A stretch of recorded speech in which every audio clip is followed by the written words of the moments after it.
Lupe Vélez, más conocida como Whoopi Lupi, fue una de las primeras actrices de origen latino que consiguió triunfar en Hollywood. Durante los años 30 y principios de los 40, esta belleza mexicana formó parte de la élite de Hollywood. Sin embargo, en 1944, Lupe terminó trágica y bruscamente con su vida cuando solo tenía 36 años. Desde entonces, el legado de Whoopi Lupe se ha visto empañado por historias acerca de su insaciable apetito sexual y su extraña muerte. Hoy en Misterios y Escándalos conoceremos la vida de una de las estrellas de cine más apasionadas y exóticas de Hollywood. El sexo era su juego y lo practicaba dentro y fuera de la pantalla. Lupe Vélez siempre fue una amante apasionada, sin embargo el escándalo siempre terminaba salpicándole.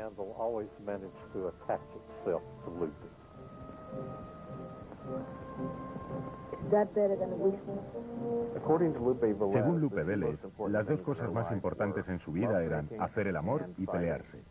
En su caso, ambas eran casi intercambiables.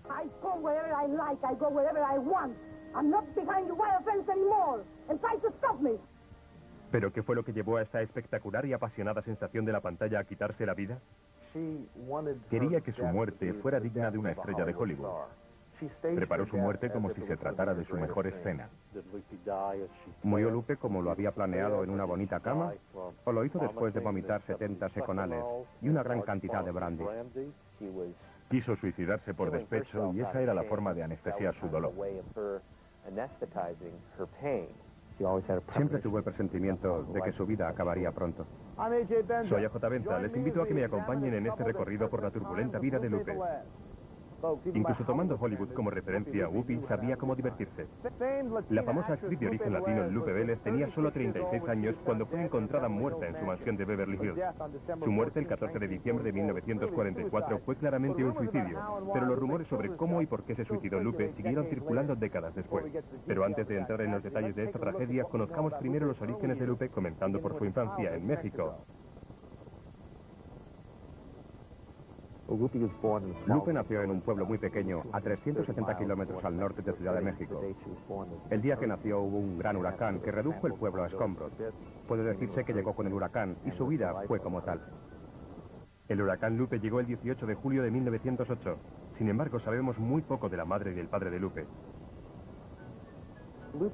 Los padres de Lupe eran muy interesantes. Su padre Jacob era un oficial del ejército mexicano y su madre Josefina era una diva de la ópera en Ciudad de México.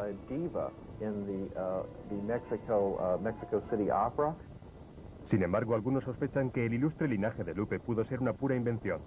Mark Martin es el autor de Did She or Didn't She. Hollywood era una forma de crear bonitas biografías familiares de la gente.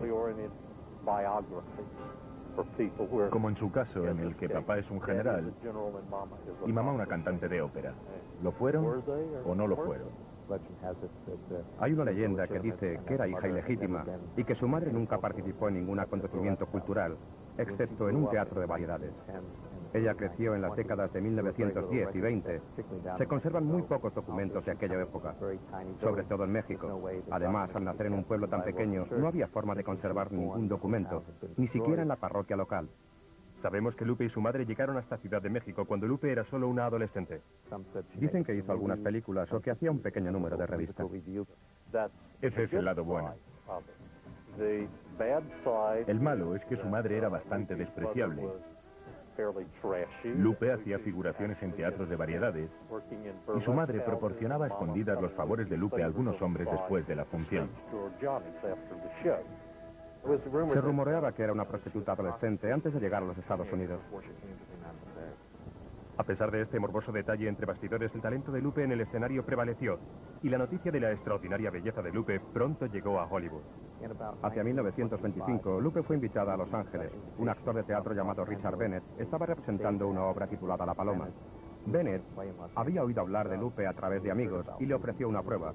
Lupe cogió un tren hasta Los Ángeles, pero cuando llegó, Bennett ya había encontrado a otra persona. Sin embargo, le hizo la prueba.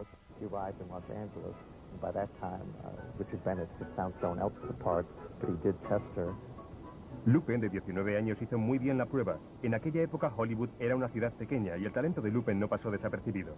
El productor Hal Roach, creador de una pandilla de pillos, estaba deseando contratar a la chica que más tarde sería conocida como la cólera mexicana. Lupe tenía un contrato para hacer algunas películas para Hal Roach. De hecho, rodó una con Laurel y Hardy.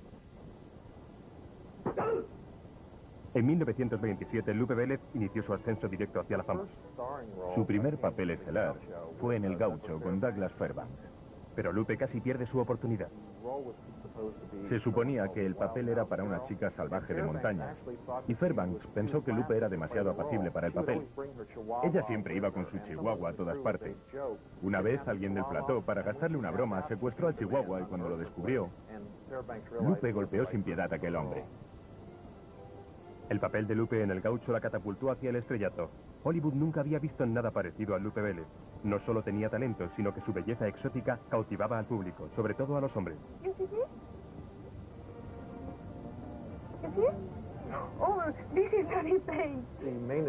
Lo que más atraía a los hombres era su figura. Aunque solo medía 1,52, tenía unas curvas impresionantes. Sus medidas eran 93, 66, 88. A finales de los 20, la actriz mexicana Lupe Vélez era considerada una de las actrices más en boga de Hollywood. Con tan solo 21 años, Lupe había hecho ya casi 10 películas. Era guapa y tenía talento, pero también era muy conocida e incluso temida por su fiero temperamento. Sin embargo, en Hollywood, de lo que todo el mundo hablaba era de la reputación de Lupe como una mujer que disfrutaba de la compañía de los hombres, de muchos hombres. Cuando Lupe llegó a Hollywood, ya había aprendido bien a utilizar a los hombres.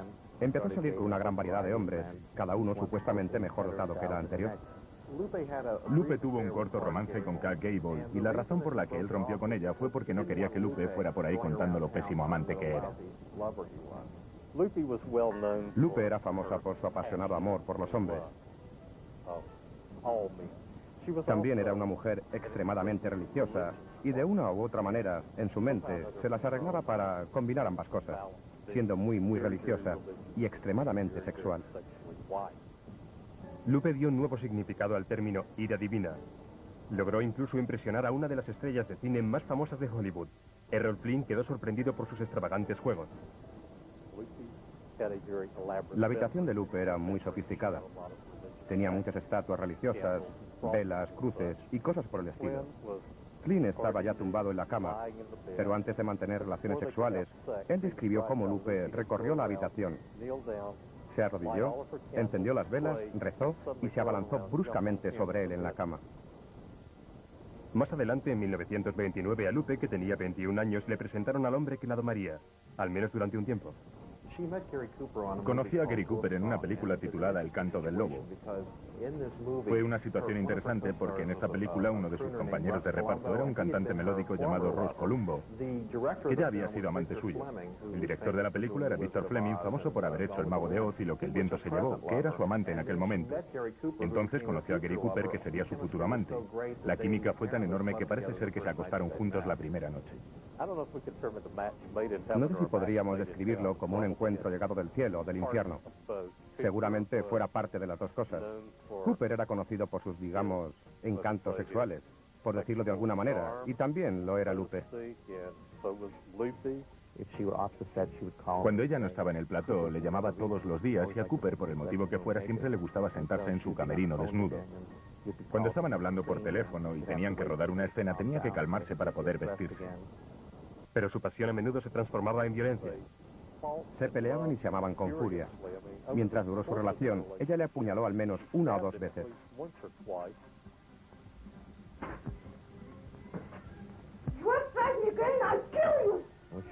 Cuando enloquecía era muy expresiva. Puede pensarse que aunque le lanzase cosas, le pegase patadas o puñetazos, el hombre pensaría, no está bien pegarle.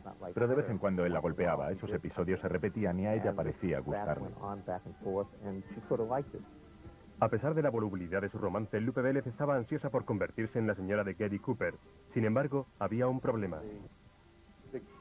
El gran impedimento para que Lupe pudiera casarse con Cooper era la madre de él, que la detestaba. La madre de Cooper, que era británica, no aprobaba que su hijo se casara con alguien de otro origen étnico.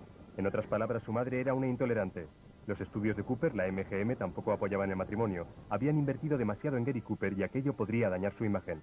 Así que en 1931, la MGM envió a Cooper a Europa para alejarlo de Lupe, pero Lupe no estaba dispuesto a dejar escapar a Gary.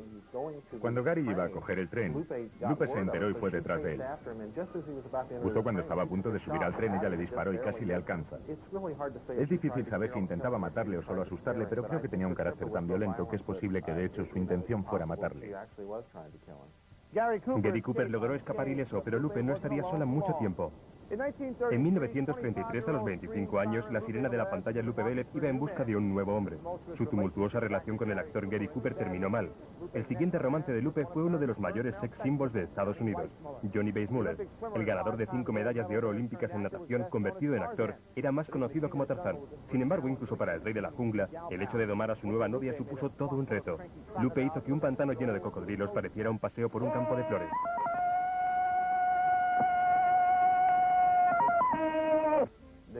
Los dos se alojaban en el mismo hotel. Ella estaba arriba y le llamó para decirle que le gustaría encontrarse con él.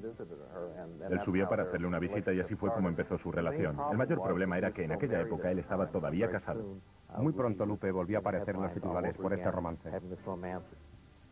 Después de un año de relaciones, Weissmuller se divorció de su esposa y se casó con Lupe Vélez. Cuando se casaron en 1933, el regalo de boda de Lupe para Johnny Weissmuller fue un par de guantes de boxeo. Puede que él no lo supiera en aquel momento, pero iba a hacer un buen uso de ellos para defenderse en el matrimonio. Me imagino que el matrimonio entre Lupe y Weissmuller fue probablemente una situación realmente conflictiva. Contaban historias sobre cuando él se presentaba en el plató de Tarzán. Decían que tenía que pasar mucho tiempo maquillando su cuerpo, tratando de tapar los arañazos y las marcas que le dejaba Lupe.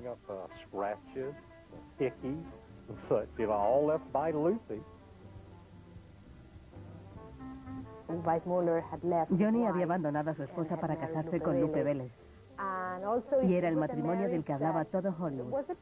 Eran personajes muy conocidos y siempre estaban peleándose en público. En 1934, Lupe Vélez y Johnny Weissmuller se hospedaron en un hotel de Cleveland y aparentemente armaron tal alboroto que los huéspedes se quejaron. Estaban preocupados por la salud de Lupe por lo escandalosa y violenta que era la discusión. Ahí estaban Johnny Weissmuller, que medía casi 2 metros, uno de los mejores atletas del siglo XX, y Lupe Vélez, una mujer de 1,5 metros. Llamaron a la policía y les avisaron de lo que ocurría. Cuando llegó la policía y abrió la puerta, lo que encontraron fue a Lupe totalmente ilesa y parece ser que Johnny se había llevado la peor parte del encontronazo. La fórmula de Lupe para un matrimonio feliz era pelearse al menos una vez por semana.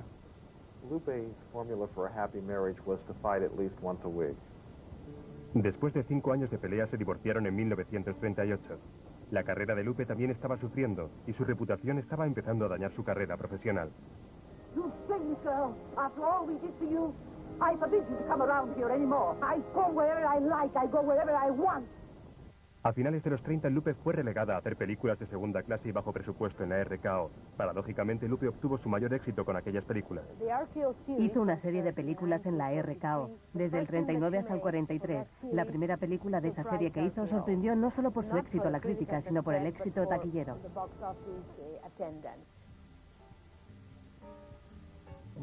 Lupe Vélez era una actriz magnífica, era muy divertida, tenía mucho talento como cómica y de haber vivido podría haber encontrado un sitio en la comedia.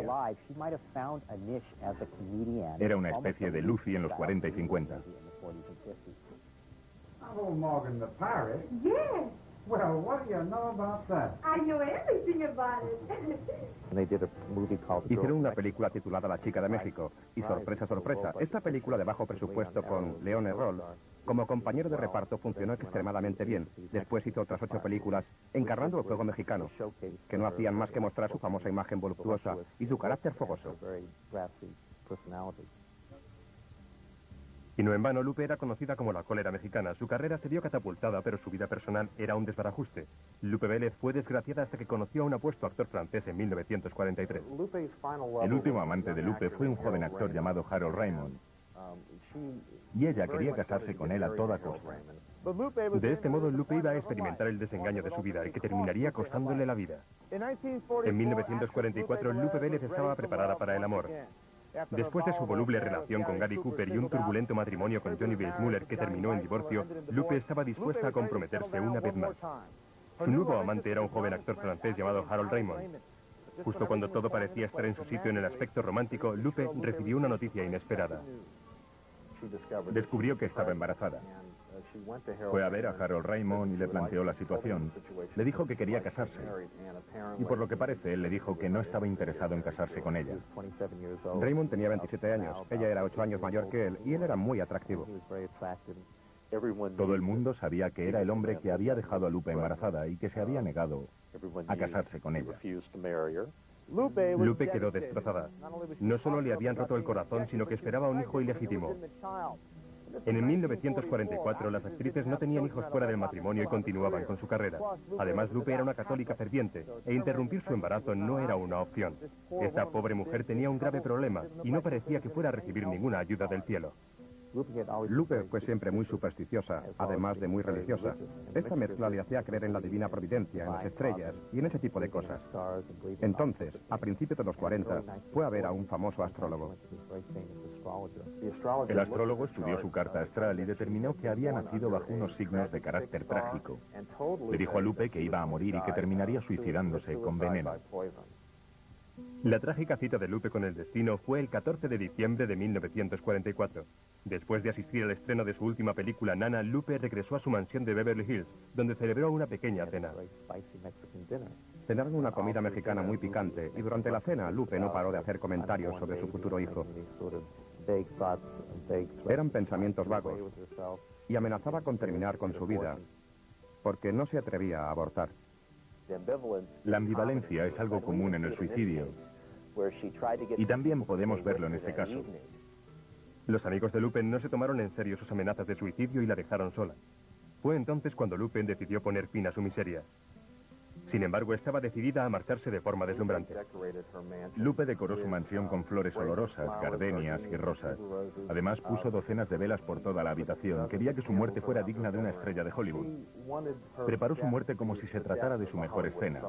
Se tumbó en su cama, vestida con su mejor pijama de satén azul, y lo que hizo llegado ese punto fue tomarse 75 pastillas de Seconal bañadas en su mejor brandy. Tenía su crucifijo en las manos y pensó: tengo que estar guapa cuando encuentre mi cuerpo por la mañana.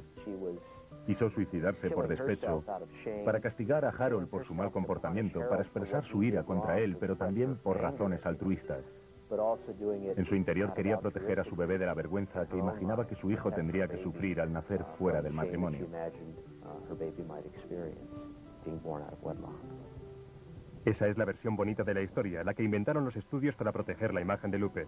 Pero desde su muerte han circulado rumores que apuntan que su desenlace final fue menos digno y no tan sereno. Las pastillas que Lupe tomó le sentaron mal. Además le provocaron sueño y en un momento dado se despertó violentamente, sintiéndose muy mal. La combinación de la cena picante que había comido y las pastillas que había tomado la hicieron salir corriendo hacia el baño. No quería vomitar y arruinar la escena de su habitación, eso no sería muy agradable. Se levantó y se dirigió hacia el cuarto de baño vomitando por el camino. O bien se ahogó en su propio vómito o hundió su cabeza y se ahogó en el inodoro. De cualquier manera, no es una bonita escena y no podremos culpar a sus amigos y familiares por querer ocultar aquel desastre. Ciertamente no es extraño que los familiares o las sociedades empresariales intenten una versión digna para explicar la muerte de una persona en esas circunstancias. Más de 4.000 personas acudieron a darle el último adiós en el cementerio de Forest Lawn. El cuerpo de Lupe fue trasladado en avión hasta México para ser enterrado. Hollywood dijo adiós a una de sus jóvenes actrices más vitales.